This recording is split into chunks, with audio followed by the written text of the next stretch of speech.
This is a BMW 3 Series convertible.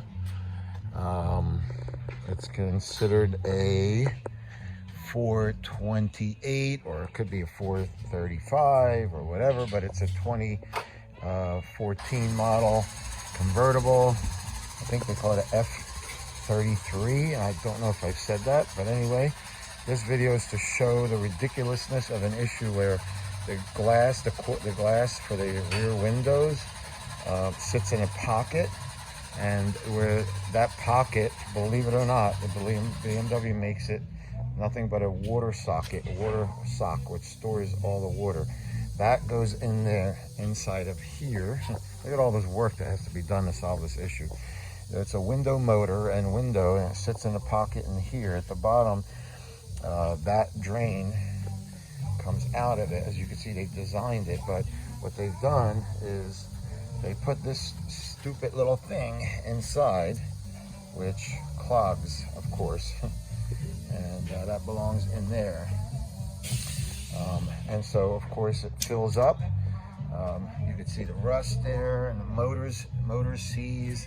And then when that happens, when the motor seize, it corrupts the computer system for the top.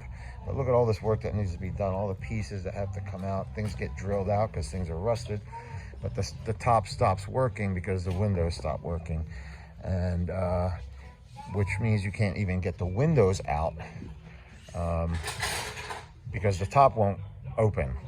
And so what we did is we just basically tried to approach it in an intelligent way and strategically by buying the new motors, plugging them in externally, without, of course, installing them fully, and just to approve and authorize the top to work.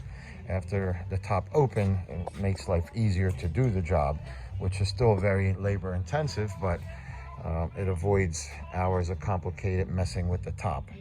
But anyway, just a horrible design. Clearly, if they made a water sock for it, they wanted it to be filling up with water, and so we're solving this matter, but just wanted to bring it to your attention.